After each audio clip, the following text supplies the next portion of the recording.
Hey everybody, welcome to the PC Perspective Podcast. This is episode 343 being recorded on April 1st, 2015. I'm Ryan Shrout. I'm Jeremy Hellstrom. I'm Josh Walrath and Cody the dog. And I'm Alan Malventano. That dog talks already? The dog is... That is amazing. And you named it after Alan? Cody? Never mind. You're clearly not paying attention to the video. Yep. So welcome to the show, everybody. It is April Fool's Day. But rather than harp on all the stupid stuff that's happened, we're going to focus on the real, honest, truthful news that happened over the last week. And it turned out there's a lot of crap. First things first, we record the show live on the internet. Wednesdays, 10 p.m. Eastern, 7 p.m. Pacific at PCPer.com/live. We always have, if you go to PCPer.com/subscribe, you can sign up for a little mailing list that basically gets you signed up for this list that we email people like an hour or a couple hours before we do a live event. And it could be this podcast, or it could be, you'll definitely want to sign up for this mailing list because like tomorrow, we're going to have a very special live event hosted by me and Alan, and we're going to be joined by a couple of our friends from the Intel SSD group, or the... I wonder what might be launching tomorrow. NVM group, non-volatile memory. I wonder what might be launching tomorrow.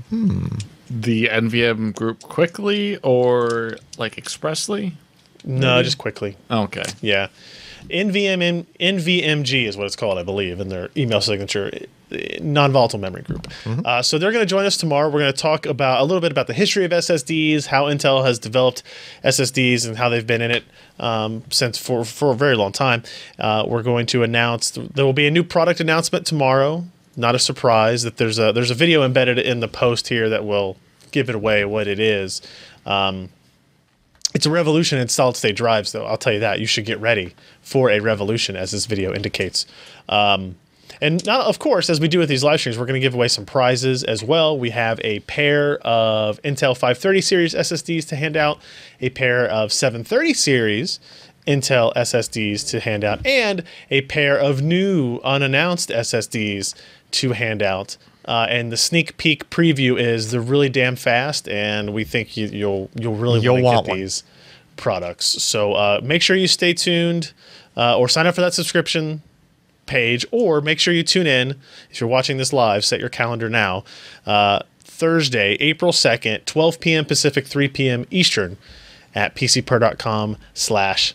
Live. Actually. PCPer.com/live. It's a common misconception. Yeah, we get that a lot. So let's talk about stuff. Actually, some interesting things happened. Like we got some hands-on time with the 3D Mark API overhead feature test, which was released to the public on March 26th, the same day that this article went up. It is an update to the existing 3D Mark benchmark suite that adds a new feature test that supports DirectX 12, DirectX 11, single-threaded, DirectX 11 multi-threaded, and Mantle, if you have an AMD card that supports it. And it is meant to be a comparative test to see how your particular platform combination of CPU and GPU will behave, or how much performance potential improvement there is going from DX11 to Mantle or DX12. The test, they were very adamant on this about it not being a GPU performance comparative thing. Yep. Don't compare an R9 290X to a GTX 980. Don't compare a 980 to a 960. Like, that's not what this is supposed to be about. It is about driver implementation and more on the software side than anything else. Although it really isn't. I mean, it's not even trying to test the speed of a given GPU. No, I mean, really. They went with the simplest possible polygon thing. Yeah, this is a screenshot of what it renders. It actually draws on the screen. It's only doing it at 720p. Renders at 720p, and it is like a very simple geometry that is basically attempting to increase draw call counts as high as they can go. And what it does is it basically starts increasing draw call counts, and this stuff kind of like draws out further and further into the distance, and then it eventually doubles, and you get it in from the top here again. And the idea is to increase your draw call count until you get below 30 frames per second. Yep. And then it will It figures out how average your frame rate there for like 3 or 4 seconds, and then gives you your total of draw calls per second that your system is capable of handling at around 30 frames per second, right? So, here's another screenshot of what it looks like. So here is like the very beginning of the DX12. You can see it hasn't drawn very much. This is early in it. You're running at 1,059 frames per second at only 864 draw calls per frame. We actually see that get up to like 400 and something thousand, I think, draw calls per frame. Video cards make weird sounds when you're going 1,000 frames per second. When you're going 1,000 frames per second, coil whine is a definite factor, regardless of what the build quality is or the vendor. So we went through some tests on this. We used an X99 platform, 5960X, 8-core hyper-threaded processor, 16 gigs of DDR4 memory, of course. And we tested the 980, 290X, a 960, and a R9 285. And we had NVIDIA's drivers 349.9 and AMD's 15.200.1012.2. So that's their first like DirectX 12 capable. These drivers. are the DirectX 12 drivers that I think pushed out with that version of DirectX or with Windows 10. Oh, okay. 10041. 10041, right, was the build. And I think these show up if you do Windows Update, it should download those drivers. Yeah. But we got them from Microsoft directly for part of this testing. So Ken actually ran through a lot of these tests, but we did 8 cores with hyperthreading on, 8 cores with hyperthreading off, and then 6 cores, 4 cores, 2 cores, 1 core. Just to kind of see how things compare. Let me zoom on this and see how much larger we made. It might be too big. Yeah, it might be too big for this screen here. So what we have here on this side is DX12, DX11, and DX11 single-threaded, and these are the 980 results. So what's kind of important here is like DirectX 11 multi-thread is kind of like the best-case scenario for DirectX 11 today, and it tops out at about 2.75 million draw calls per second. Okay. Under DirectX 12, we top out about just over 15.5 million draw calls per second. That's a significantly larger number. It's a huge number increase, right? And you can also see here like the DirectX 11 single-threaded scales up pretty nicely. You kind of get 1.26 down to up to 2.75. So you get a slightly more than double increase in DirectX 11, which is important for today's games. But DirectX 12 clearly shows you that the potential is there for much more impactful draw call counts and what people can do with this in games, like the Oxide engine that they're working on that was part of that Star Swarm demo, but there's actual games being built on it. So what's the yellow line in that? Is that the yellow line is 6 cores. That's 6 cores. Yeah. Right. So it's 6 cores. It kind of stops going up. The 6-core to 8-core result didn't really change anything, and then adding hyperthreading didn't really add anything. So it looks like that's actually the same case for the DirectX 11 multi-threaded even. Correct. So as if like those two technologies, they kind of use like 6 cores as many as they're actually, or 6 threads as many as they're actually using. It appears that way, yeah. I mean, if you look at our 290X results, we see the same thing. Like from 4 to 6, you kind of level off in DirectX 12. But with Mantle, you actually get a little bit more increase going from 6 to 8. Huh. With Mantle, we saw as high as 20.8 million draw calls per second, which is higher than we got on the 980. But again, FutureMark and Microsoft are very adamant that this is not a GPU to GPU comparison, so we kind of keep it all inside the same thing. It is worth noting here that the DirectX 11 single-threaded and DirectX 11 multi-threaded results for the 290X are basically identical. And it really is like, the reason they say don't do that comparison is really you're testing drivers, really, like implementation. Yeah, right? and it's not really, it's not going to indicate actual game performance when it comes out. Sure. Like when DirectX 12 games come out, they're not going to be 5 or 6 times faster than DirectX 11 games. No. They have the potential to be faster in this one synthetic area, and that will allow people to do more interesting things with games. But because there's more crap on the screen that you can look at. Right, but it's not going to increase the amount that like of vertexes that your GPU can actually draw. Right. So if that was your bottleneck before, then it's still going to be your bottleneck. If your bottleneck was the CPU and the API overhead, then that will, improve. Yeah, it's helping alleviate a bottleneck. Right. And it's giving the game designers some more flexibility in, like, if they wanted to double the calls. If they knew this was always a bottleneck, now it's not a bottleneck. Now what interesting things can they do? What new bottlenecks can we explore? Well, that's true. Yeah. You're just going to run into the next bottleneck, right? Another interesting thing we saw was we took the 980 and compared it to the 960. We did a 960 base and a 960 overclock. So the 980 is the green bar here. The blue bar is the 960 stock, and this yellow one is actually an overclocked 960, which is interesting because you'll notice that the 960 overclocked almost has the same draw call count under DirectX 12 as the 980. Okay. And this actually kind of goes to the point of, hey, don't use this benchmark to compare GPU to GPU. Yeah, because the 960 is not even overclocked. It's nowhere near. You're never going to assume that they're going to render at the same frame rates, right? No one would assume that Crysis 3 or whatever DirectX 12 game is going to come out is going to run as good on a 960 overclocked as a 980. It is essentially half the card. Like a 960 is I think so. Essentially like half of a 980. So clearly this is more driver CPU system optimization than anything else. And on the AMD results, actually, it does kind of make sense that, like, I mean, Mantle was a little bit higher than DirectX 12. Mantle's been like, they've been working on that for a long time, right? And then they basically like, okay, here's our first crack at DX 12, right? Well, doesn't Go ahead. Gosh, I'm just drawing a blank. No, they're asynchronous shaders that they talked about. AMD talked about, and oddly enough, I didn't ever hear, get any stuff. Stop whining, buddy. They have command processors, like AMD has a ton and have since GCN came out. NVIDIA did not until Maxwell, and so I'd be really curious to see if the increase in command processors, gosh, I don't even remember the exact terminology. It's about the ACEs, asynchronous compute engines. Exactly. That NVIDIA has their own versions as well. And it would be really neat if you could check out the Fermi and Kepler guys against Maxwell and see what kind of difference you can see, because those will have an effect on probably this particular application. Yeah, they probably will. It's probably worth looking into, and I'm sure somebody probably has. You just go back and look at a 680, I guess, or something like that. Is Fermi even supported under their DX12 driver? You know what? Actually, I think this driver might only support Maxwell. Ooh, actually, I don't know the answer to that. I would imagine Kepler support because it's being pushed out. Yeah, actually, DirectX 12. Scott is running that driver on his 670. Oh, okay. okay. So okay, we'll have to see. It'd be interesting to go look back and look at it, but yeah, we didn't do that in this particular piece. It would be interesting though. We compared 290X and 285, and again similar results here.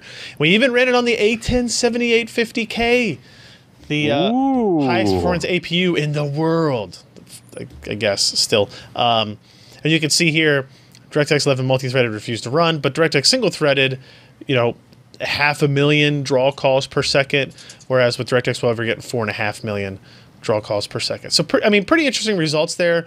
Nothing that's going to fundamentally change gaming right away. It's more about, hey, what can the game developers do with this now that they know about it? Yeah, it's just one part of the pipeline that was a bottleneck that was taking resources away from other things that a game could have done with the CPU. Right. I mean, look at like Battlefield 4 DirectX 11 versus Battlefield 4 Mantle. A little bit of performance improvement, maybe. Not a huge amount. Right. Like clearly implementing Mantle in that engine didn't really change much. Yeah. And that was from one of the guys that helped create Mantle. Yeah, that game had a lot of issues on its own. It did. So maybe they didn't example. have exactly the development effort and time they I'm just saying, put into it. The guy who wrote that engine wrote the standard for Mantle. Yeah. Yeah. So if it didn't see a huge improvement, I'm not saying that it won't work. DirectX 12 won't make things better, or Vulkan won't make things better. It's just saying it's not automatic. Just because you port a game to DirectX 12 doesn't mean shit's just going to run better. Yeah. In theory, it might. Yeah. But like I said, if your bottleneck was shader compute before, it still will. It's still going to be shader compute before. You have to fundamentally change how you design things if you want to kind of take advantage of this. And I think the demo I got at GDC of, I'm blanking on the name of the game that's using the Oxide engine, the one that was built part of the Starswarm demo. It's an RTS, and it looked awesome. Like, the amount of stuff they had going on screen was amazing, and it still looked okay. I remember a picture of that. I don't remember the name. But, it was like they had to start with this idea in mind of how can we, change the way we want to design a game based on, these new kind of What if Assassin's Creed Unity magically ended up on DX12? It may help if that actually turned out to draw call limited game. If it turned out to be the draw call limited issue, it probably was when you walked into a room or a city with a bunch of people and stuff, and it just falls on its face. But it looks pretty too, so I think it's pretty shader intense as well. That's true. I don't know. Okay, we're going to talk about... I'm so tired of talking about this. Dude, you're so biased. G-Sync and FreeSync. Trust me, I got that a lot this week. I actually don't want to spend a whole lot of time talking about this on the podcast because we have a video. We have a whole video that's probably, I don't know, 20 minutes long or something like that, Ken. Yeah. Where we Too long didn't watch. Discuss this in great detail. But the quick version of it is we used Alan brought in an old borrowed oscilloscope, analog oscilloscope. And so it's what, 15 years? Yeah. Something if like not that. older. That's an old old. oscilloscope. It turns out it doesn't matter. It's actually a little bit better. It still works. We have higher tech stuff here, but it doesn't easily just scale and put stuff on a screen. Yeah, we have hardware and software that just doesn't give you a nice, pretty picture like this did. And so what we did was we wanted to look at FreeSync and G-Sync and these kind of not exactly the same panels, but very, very close in proximity. Two panels, Similar the ROG spec panels. Swift 40 to 144 and the BenQ XL270. The Swift is rated HZ 30 to or something like that. 144. The BenQ is rated 40 to 144. Gotcha. So what we did was we hooked these up to the oscilloscope, and what we found is that we could measure the refresh rate of the monitor that way. The actual rate. The actual refresh rate, not the frame rate of the game. Correct. Not anything like that. We were measuring the refresh rate, Yeah. and so what we did was, you can see here in this video, we've got the scope, we've got it, we've got our little sensor up here attached, measuring that, and we're running the original. We're running a version of the NVIDIA Pendulum demo that was modified so that we could do these things that I specifically wanted to do. When Tom was here last, we could tell it what frame rate. yeah, when Tom was here last, I said, I really want this. I really want an application that will let me specify a frame rate and stay at that frame rate or very, very close to it, or sweep between a custom frame rate in order to test some things out. So they built that for us, and we used it, and they handed it out to other editors as well, as they tend to do. And so we basically ran through a bunch of tests, and we looked at, okay, how do these monitors perform and compare inside these variable refresh rate windows? How do these monitors compare above it? And how do they compare below it? The focus really on the video is really what happens below. And this is kind of this is a graph that we made up. It kind of tries to explain what's happening in a visual form, although the video just explains things very concisely, I think, and gets the point and across. organically, because you're talking to somebody. Right. The gist of it is that there is a physical limit to a panel's minimum refresh rate. You have to refresh it at some minimum number, or you risk damaging pixels. Bad things happen. Flicker, right? So, and something we learned from going through all this in previous months, looking at all this stuff, is that G-Sync has a method in place where the minimum, like what you might see as the 30 hertz minimum spec on a panel, is not necessarily the actual minimum, because it has a method, which is on that chart, where it can double the frame rates or multiply if you go even lower, just in order to stay safely above that 30, right? So you never go all the way down to 30 hertz refresh rate of the panel, because of this multiplication trick that it can do. And it doesn't add any different stuttering. It doesn't add any of that. It's just inserting an additional redraw when it would have been doing nothing else, right? So in effect, G-Sync goes all the way down to 1 or even 0 frames per second. If you wanted to game at 0, I don't know why you would. Probably wouldn't. You wouldn't get anywhere. Anyway. Literally, you wouldn't get anywhere. So that's one side of the story. The other side is FreeSync. And what it does, and part of the reason I wanted to look at it directly with oscopes and other measuring gear, is what does it do once you get below the minimum? In other words, does it stay at the minimum, or does it go maybe back up to a maximum refresh rate where you might see less drastic effects on tearing and judder that you get when you're outside of the window on FreeSync, which is what the case is, right? And so, as we saw with the scope right there in the video, once you get below 40 on the BenQ panel, the panel stays at 40. Once your rendering goes below 40, once your frame rendering rate goes below 40. Yeah, so the frame rate, say, is 20, 25, 30, 35 even.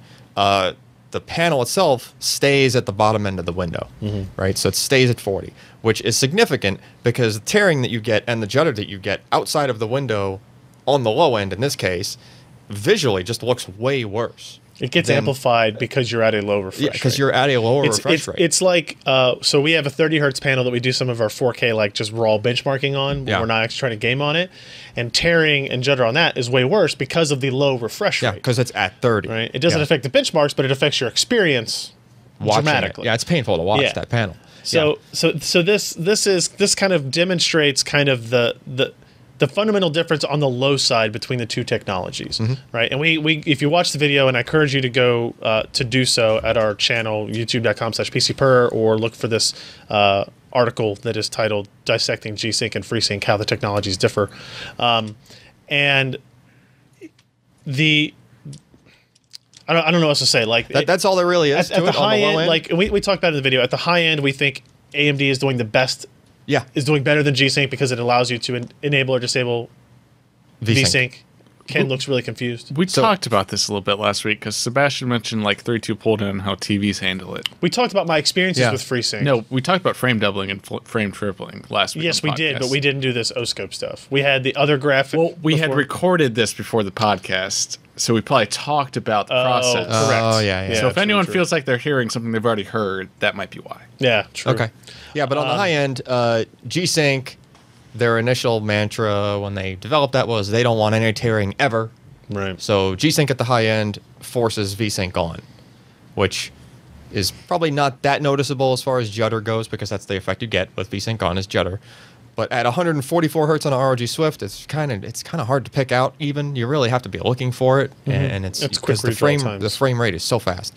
But on like something like a 60 hertz 4K G-Sync panel, you're stuck with V-Sync on if your game is going over 60, right? And AMD's solutions today they give you a choice. Better than what they give you a G-Sync choice. has, correct. It's like I own a G-Sync panel and I specifically went for one that goes up to 144 because even though I wanted a 4K panel, just because I could not stand the thought of V-Sync on at 60. That's just unheard of to me. I wanted to be able to turn it off. Right. So that's supposedly coming, right?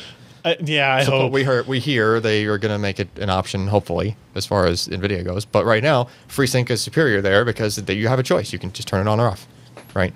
I think we're just going to leave it at that. Like, I just want... Well, there's one more quick point. There's some misinformation going on. Is there ever a quick point? There's other reviews out there. One of them was talking about like, hey, we didn't see any ghosting, but they were actually gaming at like 100. Well, this thing doesn't reference ghosting really. Well, I know, but they were saying like people gaming outside of the VRR window in the first place, like at 109 hertz on that LG panel that tops out at what number? 75 or 85? 75. Okay. Yeah.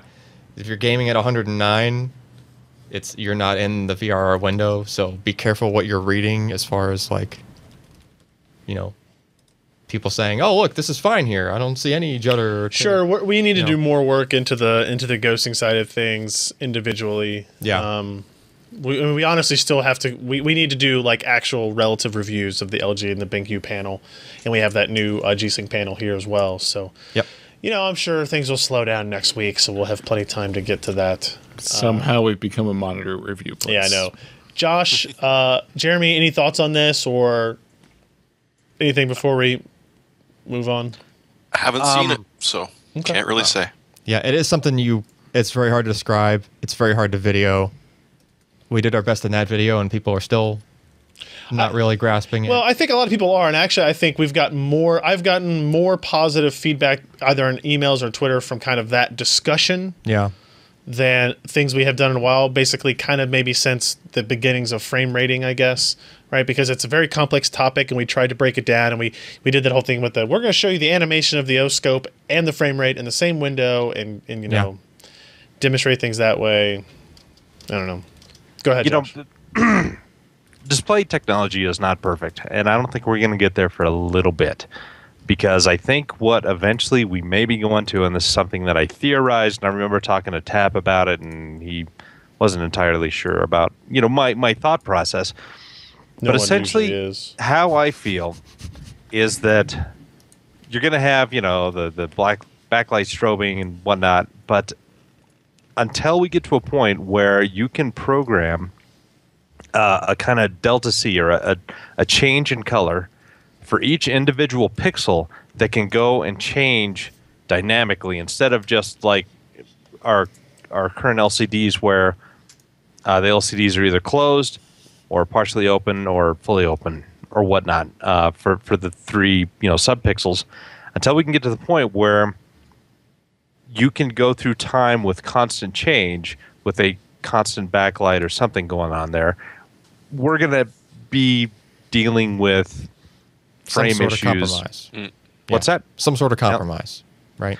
Yeah, I mean, we're going to have these issues where, yes, it's an advancement, but it's not a perfect representation yet because we see light as constantly streaming. Panels see light as hertz, everything hurts, frame. Everything is going to be static, change, static.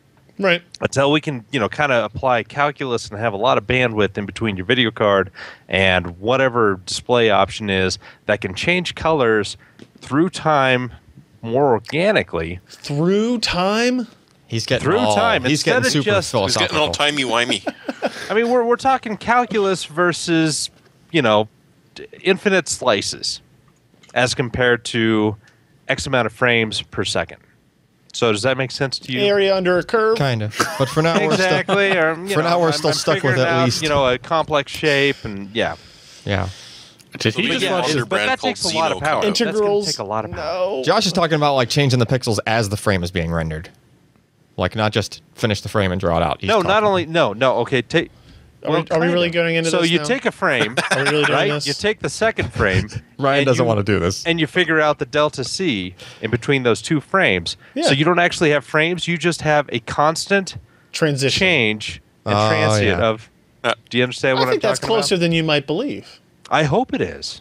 I think that's closer than you might believe. Yeah, the quantum dots might be able to pull it off. I don't think that matters. We'll ever see Oh, well. quantum dots in anything besides backlights and displays. More dots. Keep your eyes dots. here. What the All right, let's move on to the next story. 50 DKB minus.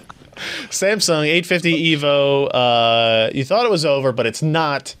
We're here to talk to you about the mSATA and M.2 variants of said drives. Yeah, so Anything interesting here? we have reviewed the 2.5-inch drives. We reviewed, I think, like 3 of the 4 available capacities, and they sent us rounds of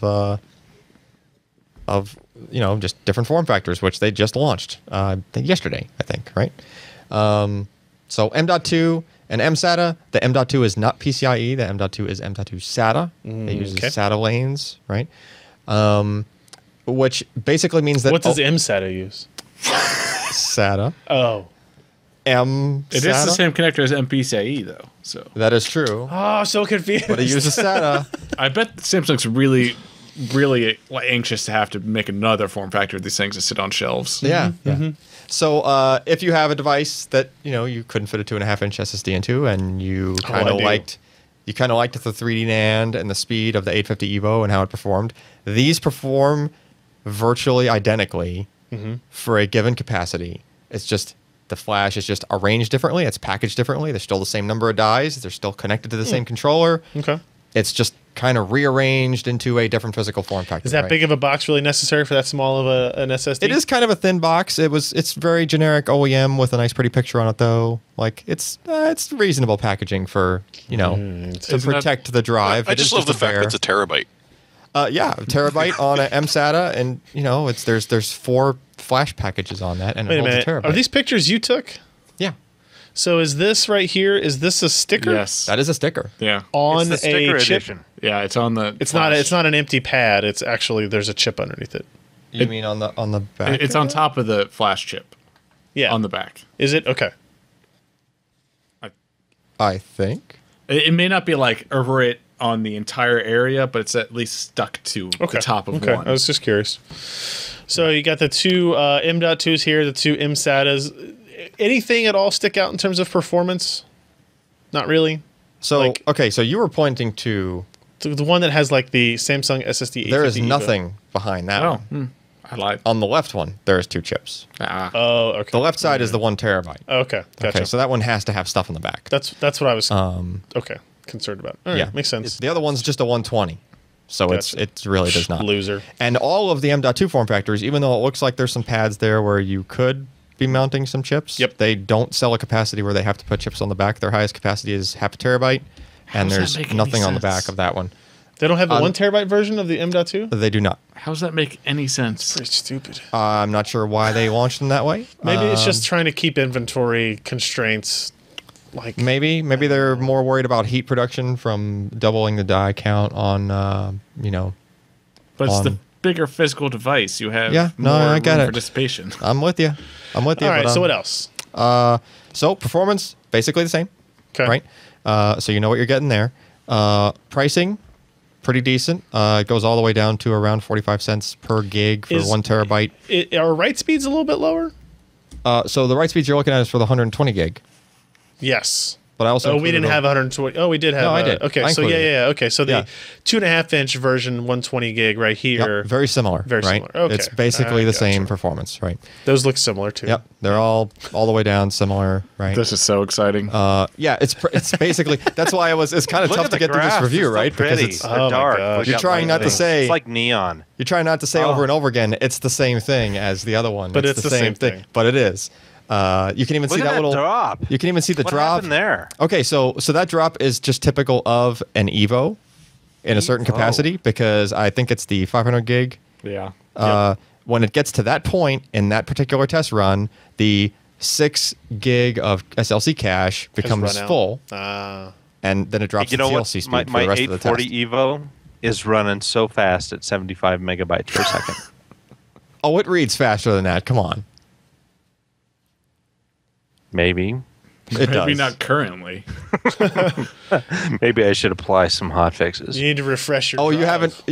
Well, then yes, I would believe that it is reading at 75 meg per second if you have not patched your 840 Evo. But don't worry, when I complain about that drive here, everybody looks at me like I'm a butt. So that is a good point. Just There are some people might have some apprehension about an 850 Evo because 840 Evo did have some issues that Samsung's still trying to figure out how to fix properly. They're not gonna. This is VNAND. It's a completely different technology. We haven't heard of a single one slowing down yet, and they've been up for a while now. So I think we're safe. How are we out those. on prices on this? 850 EVO mSATA, 1 terabyte, $450. Yep, 45 cents a gig. It's pretty good. That is. slap that in your Ultrabook. And Boom. so what I liked I would actually gingerly install it here, and slap it. What I liked best Gingerly. about gingerly. What I liked best about this launch is that it was done right.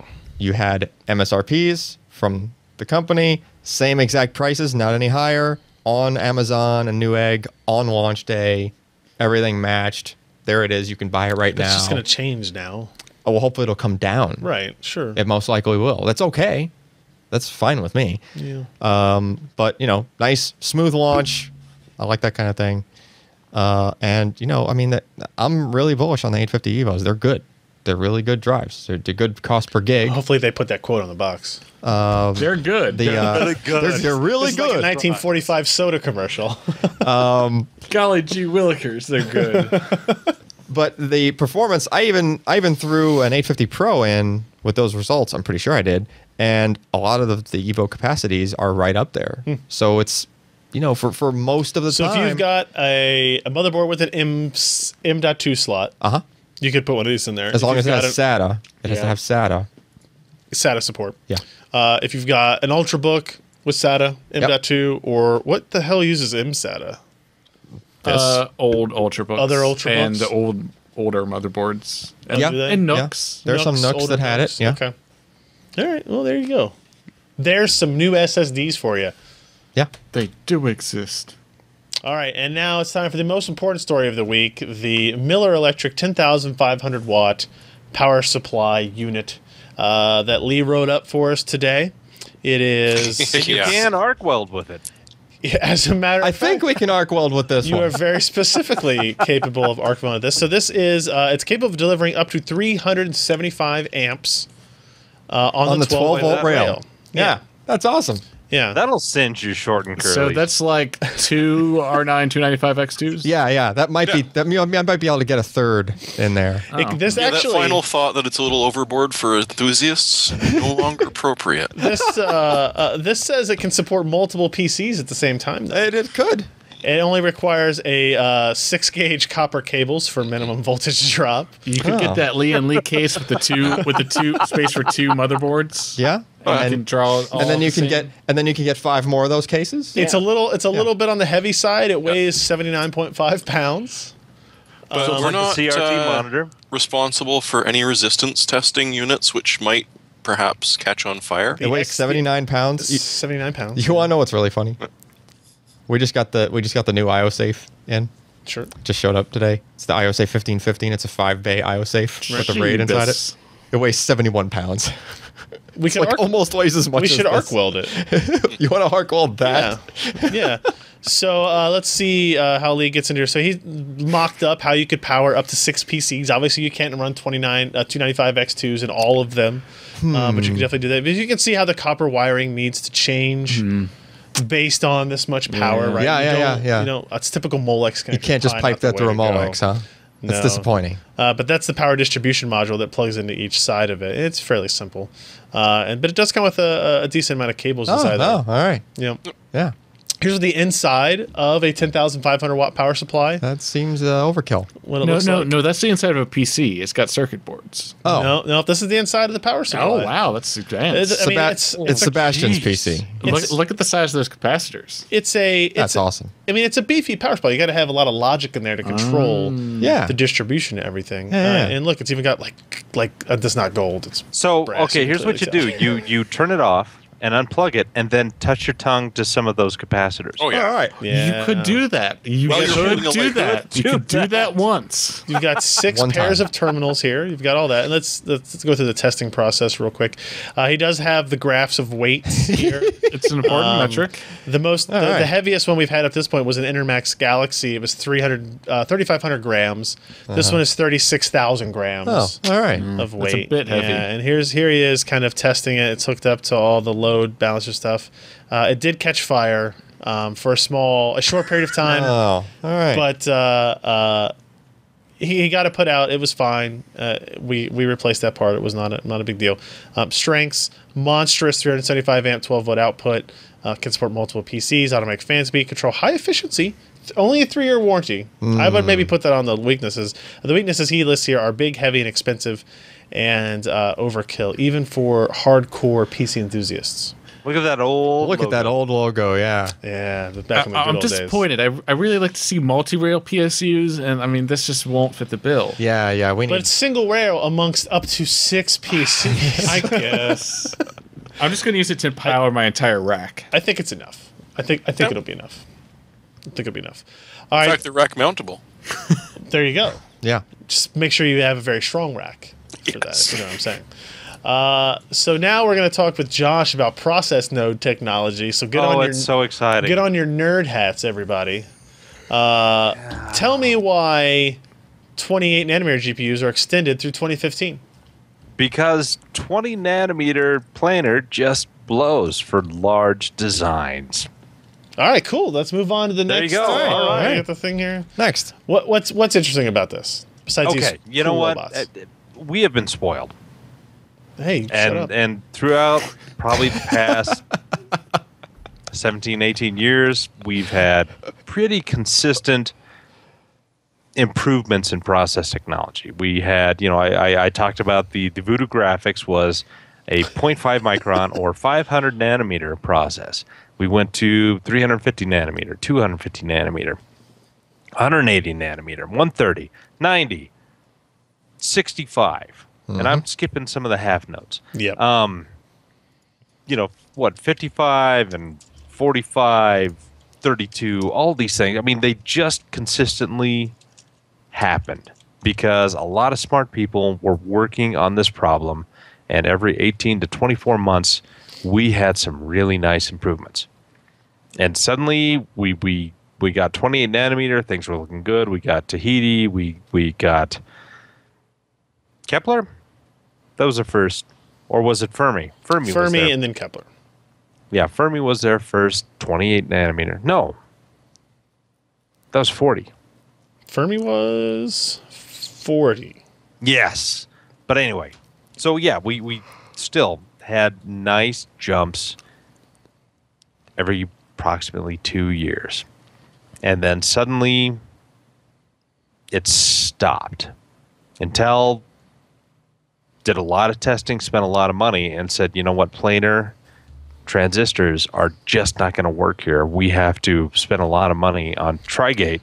Loser two-dimensional transistors. Yeah, and what other people call FinFETs, Intel is, called Tri-Gate, and they came out with their 22 nanometer Tri-Gate process node. And the first product on that, it was Ivy Bridge? Yeah, Sandy Bridge was 32 nanometer. Ivy Bridge was the first 22 nanometer. Why are you trying to make me remember things? What? Why are you trying to make me remember things? Yeah, you're going to make a study next time. I'm really sorry because my father has early onset dementia, and I'm starting to notice things about me. So I'm showing off when I can. Gotcha. Understood. Understood. You're going to have a camera on me, and I'm just going to be drooling. That might be a show in itself. I didn't know we were far off from that. Yeah, probably not. It's 3-4 years. So enjoy the witty repartee while you can, because it will be coming to an end. I will. Okay.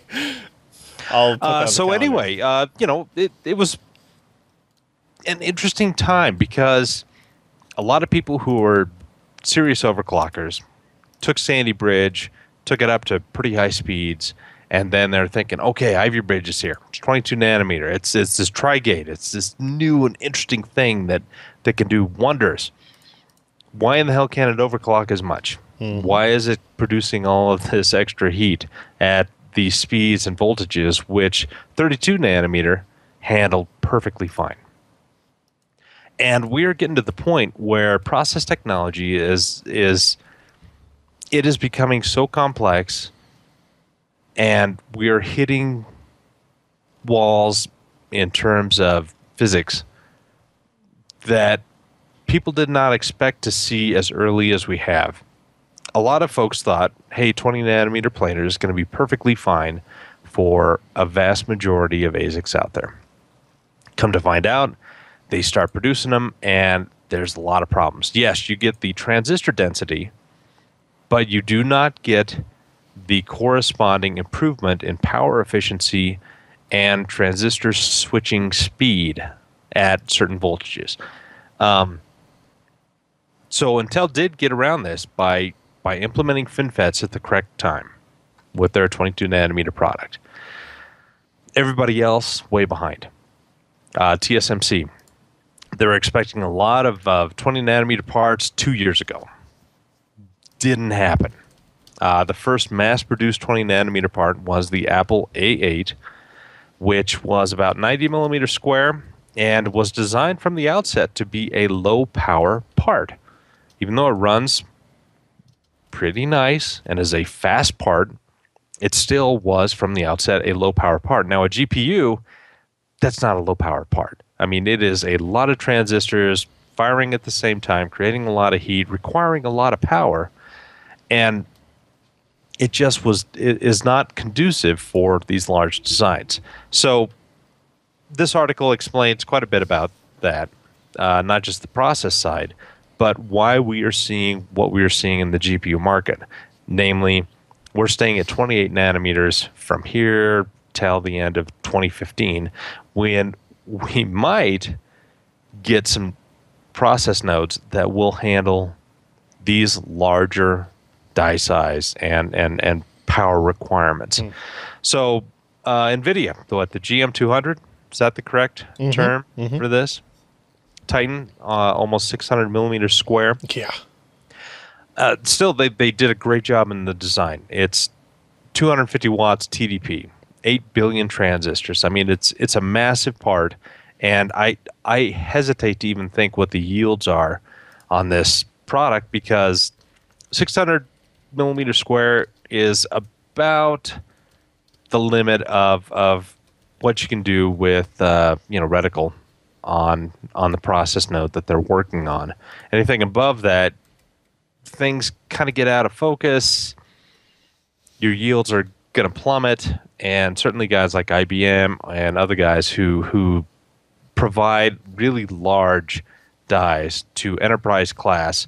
I mean, when they're charging $10,000 per chip, they don't mind wasting a couple of hundred processors because the margins are so damn good on these things. But with GPUs, I mean, it very much is a consumer level product. So my point here is that throughout all of 2015, we're going to be stuck at 28 nanometers for GPUs. And this is where design and engineering really comes into play, because we have hit a wall with the third-party or pure-play foundries that they cannot provide a process technology that is suitable for these large, high-powered devices such as GPUs.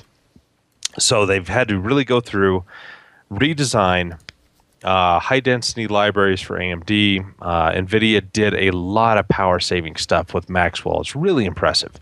I mean, from both sides, what they've done.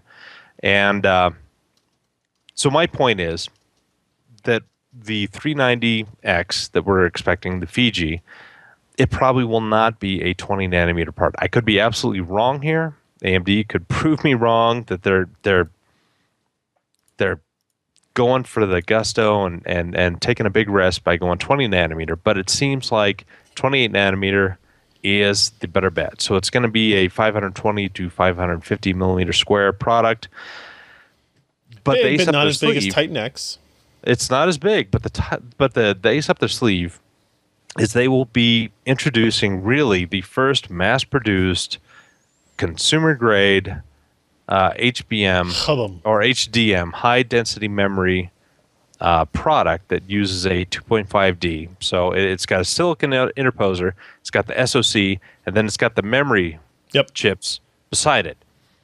We don't know a whole lot about the process of fabricating these chips. I mean, it's three separate type dies. You've got the GPU, you've got the silicon interposer, and then you've got the memory around it. We don't know how they're going to be put together. We don't know defect rates of the entire chip or substrate or whatever you want to call it that will be going onto the PCB. So there's a lot of questions, and it's going to be really interesting to see what happens here in June, which we're assuming is going to be the introduction of the final and the largest R9 300 series of GPUs from AMD. And if I were a betting man, and obviously I wrote this, I do believe it's going to be 28 nanometer. It's going to be around $600 to $750 for what you get. But it will be the fastest GPU on the market. You think it'll be the Titan X? I think it'll be the Titan X. It's just going to have... Look back at the Athlon 64. The first Athlon 64. IPC was not as great, but they were the first to introduce the integrated memory controller while Intel was behind on the Pentium 4. They were.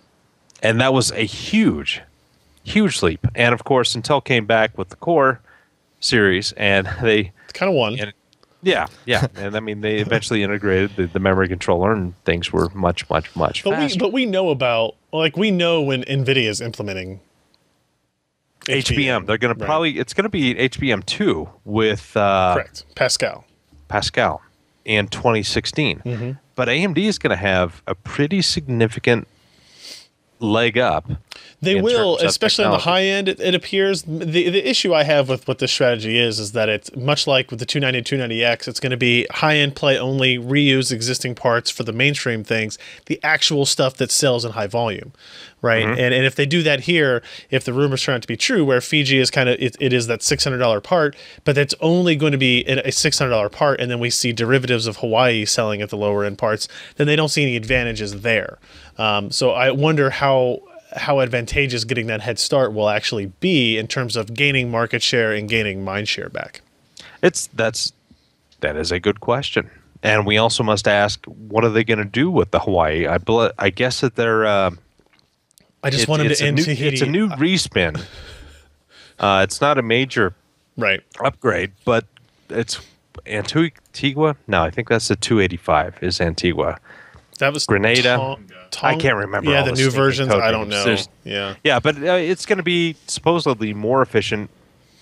Do you think lower do heat. you think they'll get rid of Tahiti? Can we get rid of Tahiti? It's going to be gone. Oh yeah. It's only As been far 4 as- years. What's that? It's only been 4 years. Yeah, I know. It served its purpose. It did a great job while it could, but it is costing AMD money in market share today. Like it's just older Yeah, because stuff. the R9 285 is a not fully implemented version of that chip. It's got more stream processors and apparently more It's memory Tonga. controllers than what we see now. And so they're just going to probably put that into new product Tonga and XT. fully implement them. Yeah. What was that, Ken? Tonga XT by their naming Exactly. scheme. But they're going to call it Grenada? I can't Granada. remember. I would think Granada. that would be maybe you wouldn't name a chip after that, but maybe not. I don't know. Hey, they're all islands. Who cares? Who cares who invaded who? Islands and rivers. Just name it Japan. I don't know. Like that's Yeah. an island too. Cuba. Yeah, another couple of generations. Chernobyl. So. That's not an island. Yeah. Oh, But anyway. might as well. Be. So yeah, I mean that's essentially the article. You need to read it over because there's I a do. lot of information about there, not just about 28 nanometer, but the issues with 20 nanometer. Some talking about what FDSOI would have done, and where Tri-Gates were initially aimed at, and where they failed in spending the R&D money to put those structures in a process technology that would have actually benefited the industry. So go read it up because I'm biased. And I think Biosed. it's interesting. It's I am so BIOS biased. apostrophe D. Okay. Biosed. It is a good read. I suggest everybody go check that out. Please do so. Moving on to a couple of other things. Speaking of 3D NAND and VNAND and 3D NAND and NAND, Speaking of process tech, speaking of process technologies, Yeah, there you go. there's your segue. and VD NAND and NAND and 3D NAND. And Thank NAND you, Ken. And integrated memory. Intel and Micron basically announced 3D NAND of their own, And Toshiba in the same day. but not in this announcement. No. Toshiba's not a part of this partnership. This is an Intel Micron Correct. thing. Up until this day, it had only been Samsung, correct? It only been Samsung. Samsung had a 128 gigabit per die 3D VNAND. That's how Samsung decided to go. Now, 128 gigabits per die is a kind of a similar number to what you might have heard before because the planar NAND had also been at that capacity per die, right? So Samsung chose to stick with that same number Like this when they graphic. transitioned to VNAND. Intel and Micron, however, have decided to do something different. So there's a couple of different things here. First, one thing that's in common, 32 layers. 32 layers. That Okay. appears to be an important limit. It's kind of a technical limit of how far It you is can built etch. like a skyscraper. Yeah. So it looks like they are using the same kind of process technology that is used by Samsung in order to etch the holes downward through all the layers. Right. And then they do this funky thing where they kind of grow a crystal up the center of the hole they just etched to make the conduction and whatever they're going to do. Yeah. So it's a very interesting process, but there's limits to how deep you can etch holes at a microscopic level. Smaller- 32 layers deep smaller through a drill bits, material. right? Yeah, really small drill bits, yeah. Diamond. Tungsten. Diamond. Yeah. Lasers. Lasers. So Sharks with lasers. So they're doing 32 layers. That's one thing that's in common. However, it is not the same type of flash cell layout, like how they're structured as Samsung. So most of the 2D NAND, the old style NAND that you might have heard about, was called floating gate. Okay, so it's like you put a charge on a gate, or you put a charge in the cell, Right. and that charge ends up controlling the conduction of a transistor as if it was a floating gate. It's like a gate of a transistor which turns the current on and off. Sure. Okay, so that's what a floating gate style is. Samsung did this thing called charge trap, so it's like a completely different technology when they did their VNAND, right? Intel decided to stick with the floating gate and make it work 3D.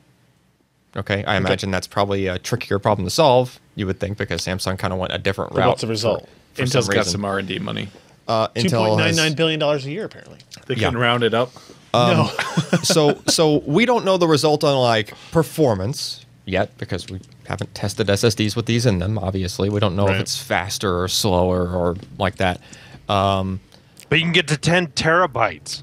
Yeah. So the other thing that they decided to do, maybe because of continuing to use the floating gate and some other just structural differences, because they're still on the same number of layers. However, Intel's flash will have twice the capacity per die as Samsung's VNAND. On MLC. On MLC. Well, And actually, TLC. it's the same for both. Oh, because Samsung was using When you 192. yeah, on Samsung's TLC Okay. dies are like 192. Their Okay. MLC dies are like 128. So it's double on both. These are cases. 256 for MLC, 384 for triple level cell. Cool. So whatever it is they're doing, they're probably just they just want higher capacity. That's what Intel and Micron that's always kind of been their mantra about like when they do increased steps in their process for flash memory. Sure.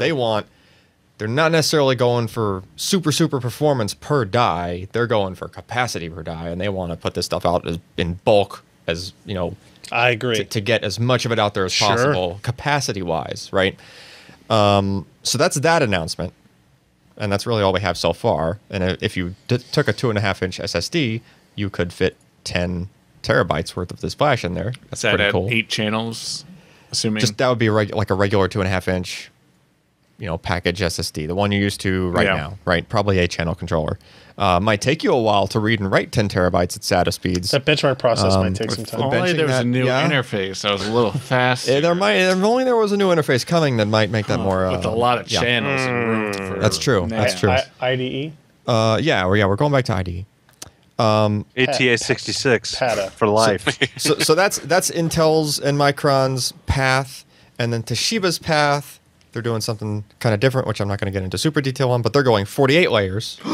But even though they're going 48 layers, they're cutting down on the X and Y even more because they're still only 128 gigabit per die, okay.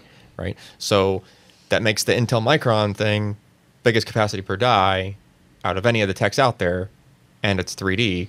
Marketing And- writes itself. Yeah, I mean, you should see the similar I thought kinds. 3D was dead. You should see the similar kinds of endurance improvements that Samsung Samsung claims saw. for Yeah. VNAND and stuff. That's what that's what this graph shows here. Yeah, right? at the bottom there is showing like how much charge, like how many electrons do you put in a cell at a given process node. And then rather that blue personal line, question, Alan. the blue line is the planar NAND stuff, and you can see like there's just less room to store electrons, to store a charge, right? Whereas the green line there Can you is make showing the electron smaller? no, you can't. Only in a singular. That was going to be my sciencey answer. I think I bet we can figure that out. Actually, it's not the electrons that you need to make Half smaller. electrons. It's the atoms holding the electrons that you need to make smaller. See, that's the thing. I think we've tried Gotta half build a atoms better before. electron trap. What happens if we take the atoms and we cut them? Just cut them? We break Just them. cut 'em. What happens if we break the That a atoms? That's rather called large fission. explosion Is that good? happen. Boom. I just created infinite power in your SSD. That's how you power submarines. That's already done, but it doesn't store data for squat. Okay. Not Not reliable. reliable. Yeah, not reliably. Yeah. There's a 1 here. Oh wait, it's a 0. Correct. It's two halves. Oh wait, it's a 2? It's a 2. Yes, that was the problem. Binary kept turning into trinary or tertiary or whatever. Anyway, so if you look at the green line on that same picture, I am. It's in parallel with 50 nanometer. That doesn't mean that Intel is using a 50 nanometer process. They were very kind of danced around that in the press call. Ooh, big But they graph. said Let's it's see. with the process they're using and the fact that they're going vertical instead of just being stuck in the horizontal plane. Are they going to have a really nice song like Seagate did with Get Perpendicular? Get perpendicular? I don't know. I don't know. Perpendicular. But Perpendicular. But what's really good is like if your cell volume, No. the volume per cell is equivalent to 50 nanometer, now your endurance figures are going to go back to like 10,000 erase cycles, right? Like we're dealing with 3,000 and like 1,500 for like TLC erase cycles on SSDs now. You go back to 10,000. Like that's really, you're just not even worried about like the 840 EVO problem with cells drifting over time. When you're on, when you have that much storage capacity, electron wise, you're not worried about that anymore because you just don't get that much leakage compared to how much you can hold in the bucket of electrons. So Oh man. good stuff moving forward, basically. Good thing for SSDs. It'll make them cheaper. It'll make them faster. All that stuff. right? 10 terabyte SSDs and 2.5. And what was the quote here was 3.5 in an M.2. 3.5 terabytes on an M.2 format. Yet Samsung won't solder the additional 2 packages to make a 1 terabyte. And Samsung thinks that Samsung says 500 gig, and I won't put any on the back. No. Forget you. No soup for you. Jeremy, You aren't worth the risk. Jeremy, what do we know about the rumors of a new NVIDIA Shield device finding their way to shelves? Yeah. Well, They're gonna apparently stay the there. exciting new way to generate leaks is to go through bills of lading. I love to this. See what's being imported to your country. Bangalore awesome. Air Cargo. Okay. Yeah. All right. But so this is where the information came from. We've got an NVIDIA part, the Tegra X1, called Loki, the follow-up of Thor. So obviously they've got a favorite side on their hands. Right. But we don't really know much apart from the fact that this is a thing. It is shipping. In fact, it shipped a little while ago. So we're definitely going to get a new Shield that has a new Tegra X1 in it. We do know that they're now going to include 802.11 ABGN AC, which is probably about the only thing that there's going to have that we didn't see before, as well as support for Android 5. But there is definitely going to be a new Shield very soon, and it's going to be a bit of a jump over the previous model because the X1 is looking pretty good. Bangalore Air Cargo. Hey, it's probably not stuck on a dock because it was It's true. shipped It by does say air. It does say air cargo. Wait, isn't that the air cargo from Far Cry 4? I don't know. Probably. Seems reasonable. I guess I always assumed they were going to make another portable Shield device. I don't know. I can't decide if I think it's a good idea. They've gone from portable to tablet to console. And they're kind of circling And they back haven't around. really all taken off. There are any a lot of of them. none of them have been like super successful. I think a lot of people liked this portable device. They not had it- for the PC game streaming side of it, Yeah. but just for like Android gaming and Yeah. maybe doing some other stuff.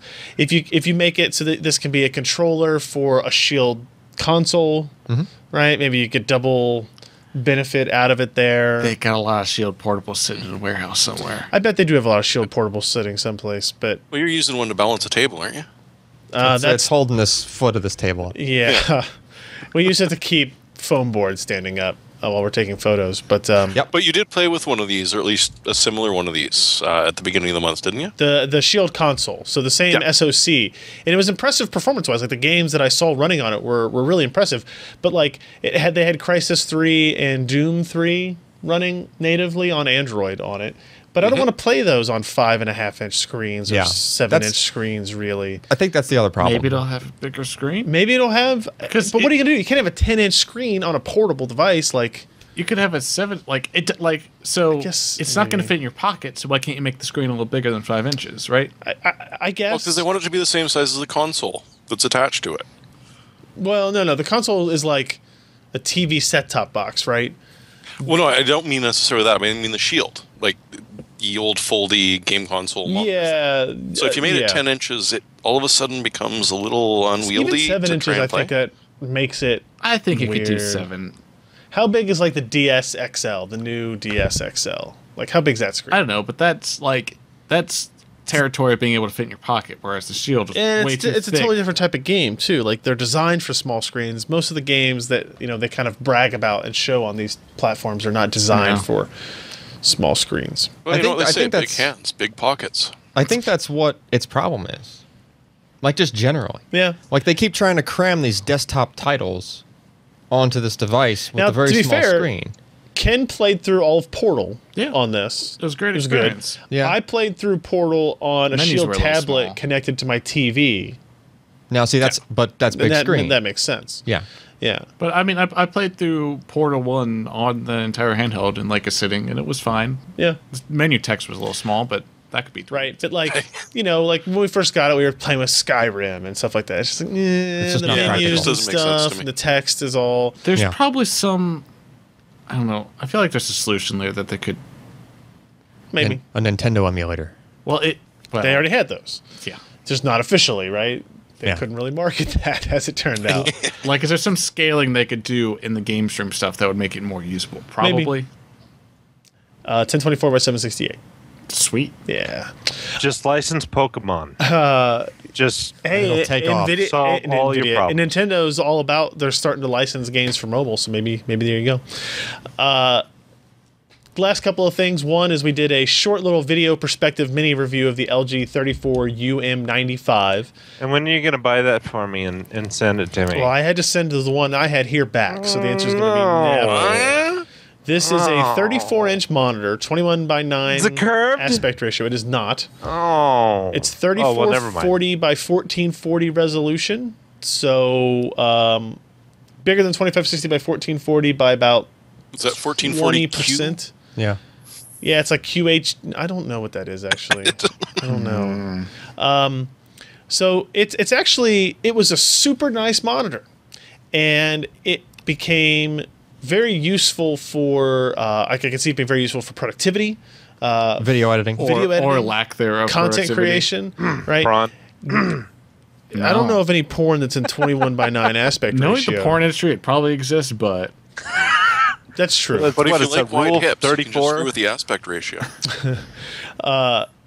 And it's interesting for gaming, right? Because any games that support Eyefinity or NVIDIA Surround will kind of have built-in support for kind of wide angle, maybe not necessarily good support, but some kind of support for it, right? So you can play games like Metro Last Light, Crisis, and Battlefield. They'll have support for these types of resolutions, and then most games do now. And you don't have any issues with bezels in it. That's true. It's all one single surface. You don't have to worry about configuring Eyefinity or Surround or any of the kind of hiccups that come involved Probably good with for that.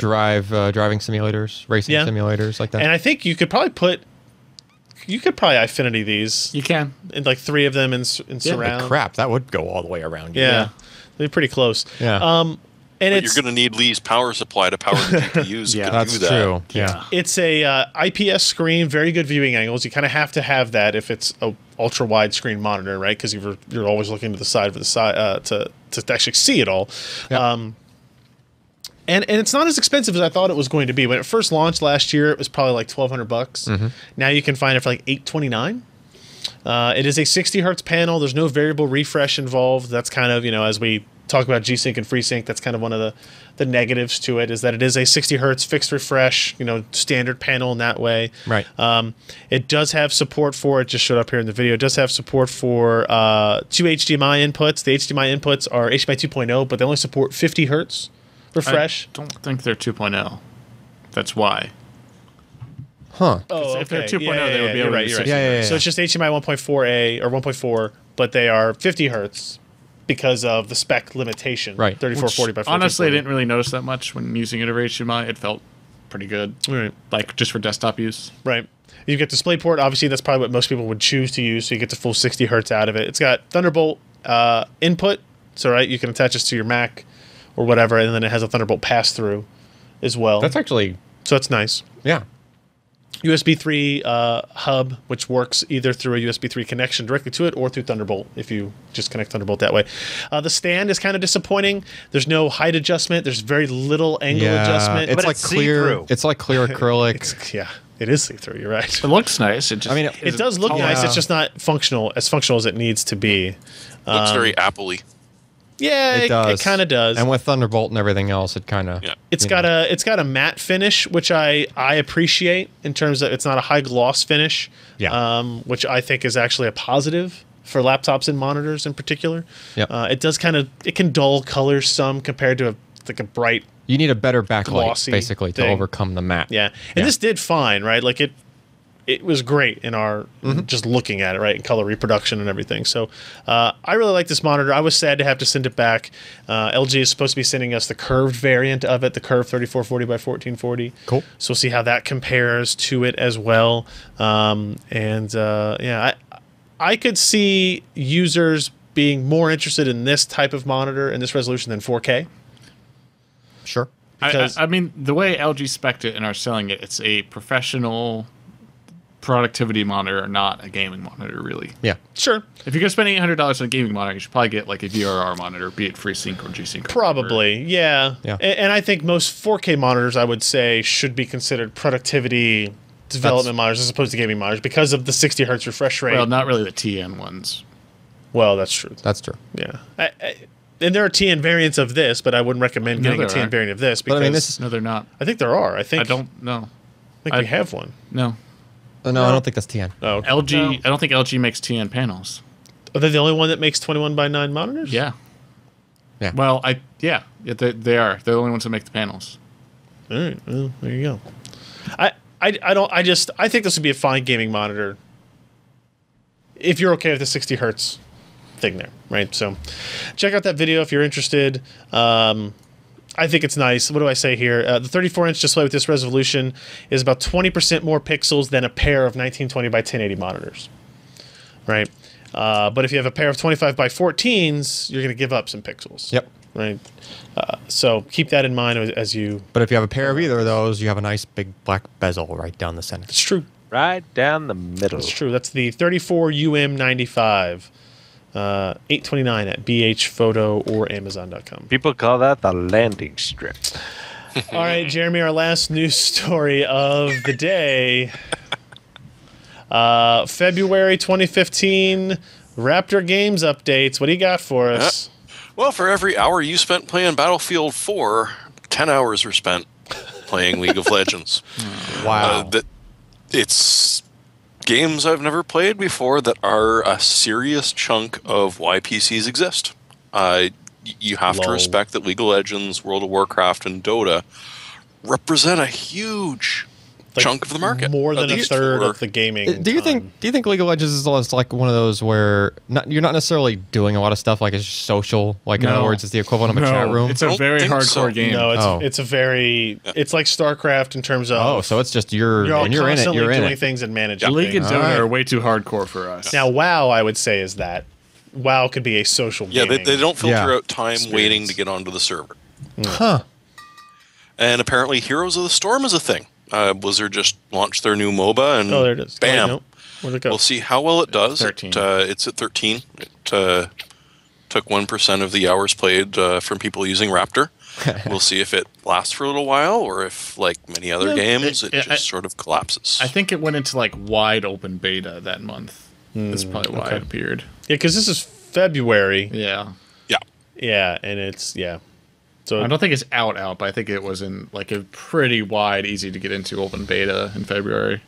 Yeah. Gotcha. If you wanted to. Biggest jump, Dragon Age Inquisition falling 10 spots. Oh. Well, and Elder Scrolls falling right off. Oh no! It'll be back next month. They need to release some more nude mods, and then it'll get back in there, I'm sure. Clean faces. All right, let's get into our hardware, software picks of the week, as I tend to open these up. We don't even know if that one works yet. What do you mean? Your pick. Yeah, well, I haven't got it yet. I'm sure it's fine. Hope so. Hang on, let me bring up my what's it? It's a good price. Yeah, it's pretty cheap. Yeah, it was cheap for what it is. We were building a secondary set, which I think we showed some pictures of on our Facebook page and whatever.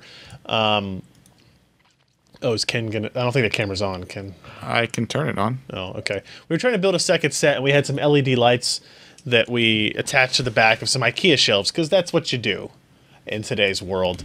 But the problem was the LED lights would flicker when on camera, because the LED driver, the cheap LED driver from these Chinese lights, were running at, I don't know, probably 30 hertz or something like that. Yeah. So our camera running at 30 or 60, it just would catch the flicker of the kind of... Make it worse. Offsetting, refresh rates. And so that sucked. We actually had the same problem with these lights behind us originally, and we had to swap out with the type of light we used. Yeah. Right? We traded in a light that we bought at...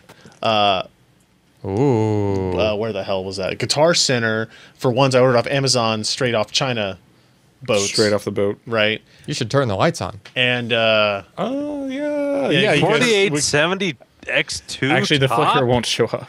The flicker won't show up? No. I'll do it. You guys talk. I'll turn on the lights. We're going to talk amongst ourselves. It's at like an eighth of a second right now because there are no lights turned on. Oh, that's true. Ken, switch it to the camera so we can watch Ryan fumble with the remote. Yes, please. Yes, there we go. Okay, I really got to change that. Ah, look at that. Ooh. Well, that was weird. Hey, no flicker. Are they on different controllers? Yeah, they are, so I can only do one or the other. Cover up the... This is going to make for great audio. There we go.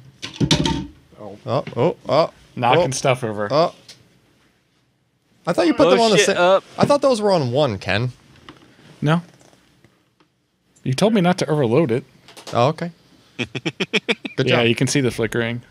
Yeah, so there's the LED lights that we're trying to build, but long story short, they wouldn't work on that. So we ordered this from a company called Surzi LED lighting and DMX control, and apparently this controller operates at like 5.8 kilohertz or something. yeah, it's like some ridiculous drive rate. 5.2. Yeah. 5.2 kilohertz.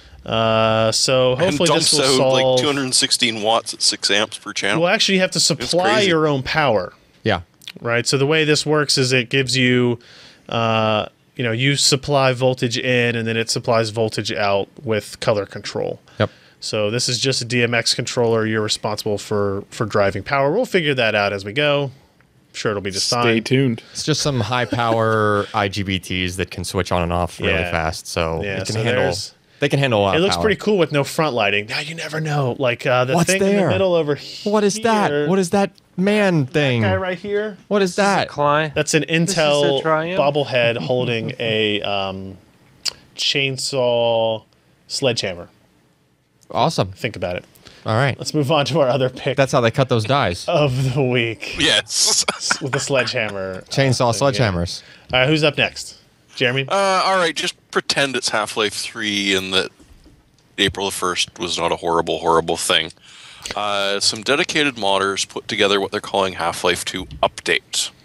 If you've got Half-Life 2 on Steam, just download it. The mod applies immediately.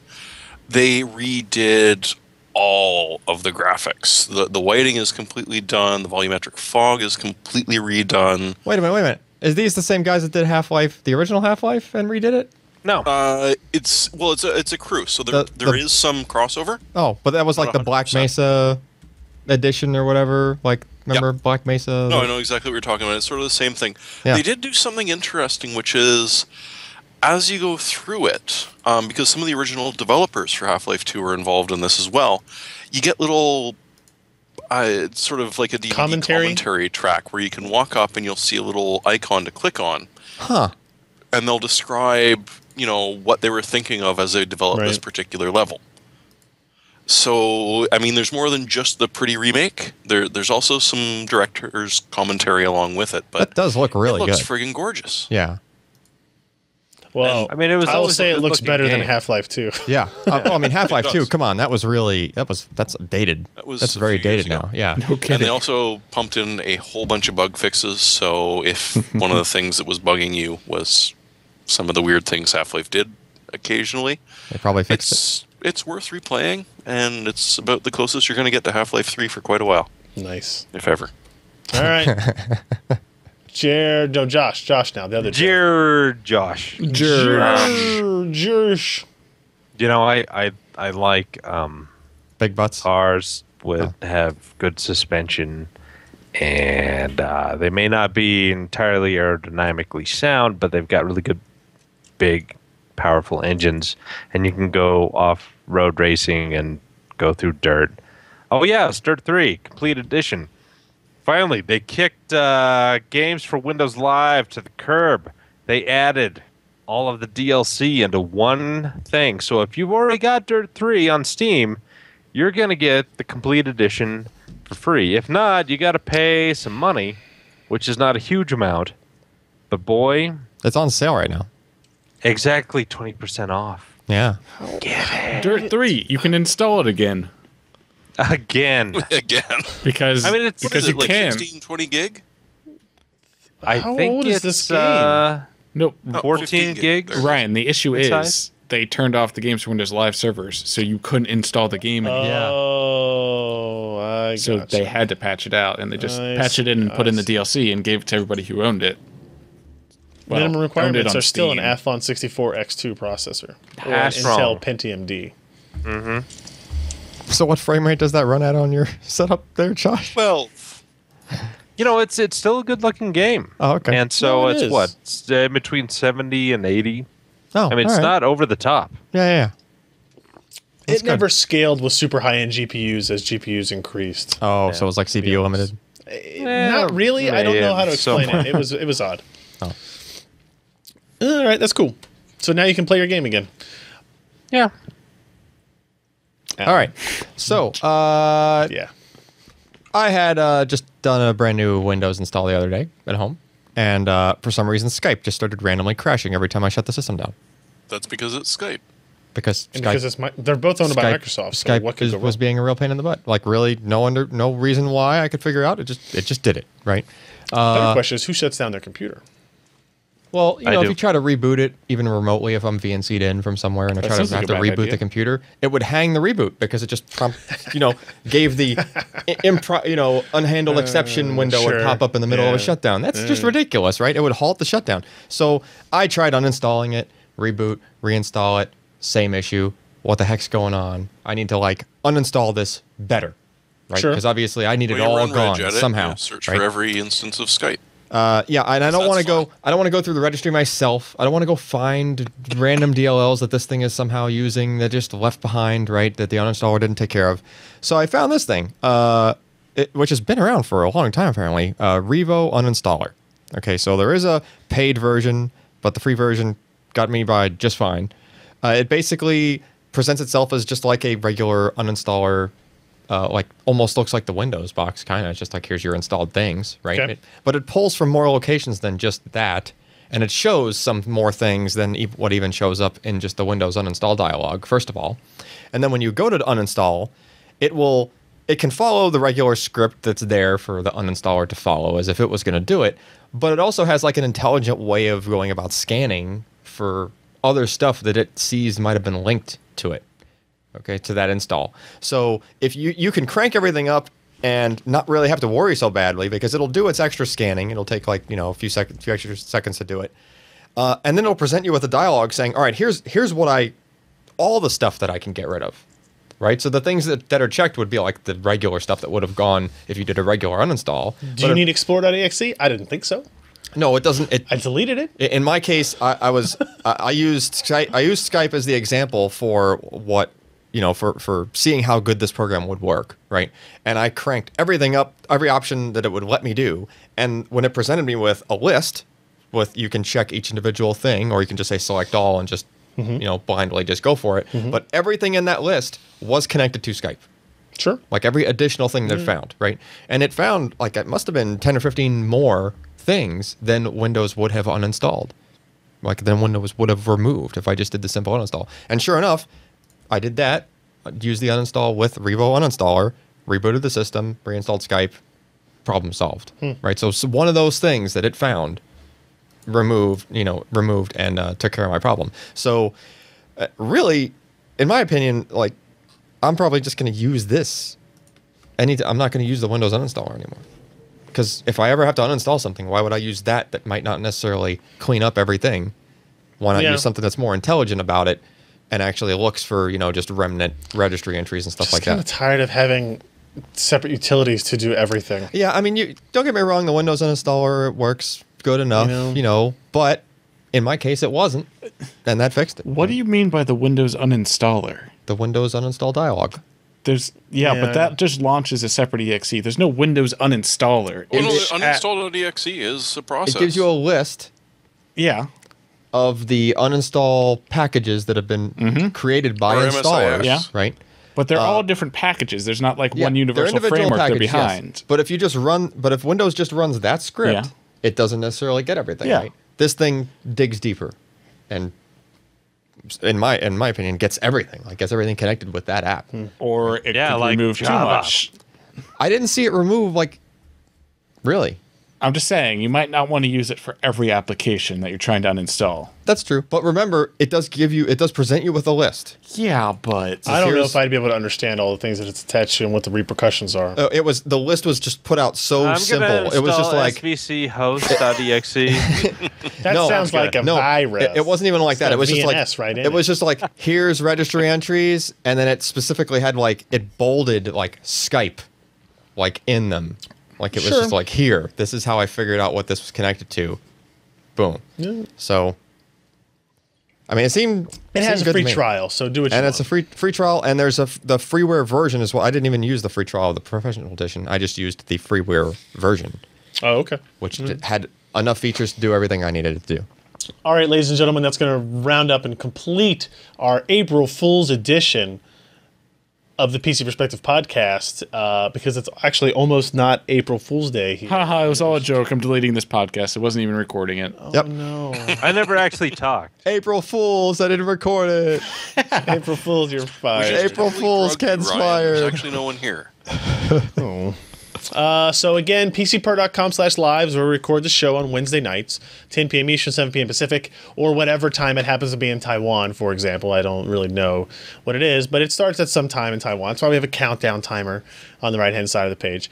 I think we're at the 12 hours off. Yeah. Right. So you get up early, you watch yourself some PC Perspective. I guess 10 a.m. is not early for most people. For Ellen, it's early. Right. Yeah. Because McDonald's still hasn't closed its breakfast menu. Right. You can't go into they were doing work it all day. You can't go to McDonald's until 10:35, so you know that they're cooking the chicken nuggets correctly. Yeah. And then you go in, right? I think we all know how that works. And PCPer.com/subscribe. And if you're watching this live, don't forget tomorrow morning, or tomorrow afternoon rather, 3 p.m. Eastern, noon Pacific, we'll have the Intel SSD group guys on with Alan and I to talk about a new Intel SSD product that you guys are going to want to learn about, and we're going to give away a couple of those, as well as a couple 530s and a couple 730s. So I think you are going to want to pay attention to that. There might even be a review posted before that happens. Yeah. Maybe. If Alan gets it done. If I get it done. That's right. That's right. If Alan gets it done. Since there's still That's testing going on over there on the other side of the room. Right now. Yeah. Is that what it is? Is that what it is? So thanks everybody for joining us. We will see you next time. I'm Ryan Schrout. I'm Jeremy Hellstrom.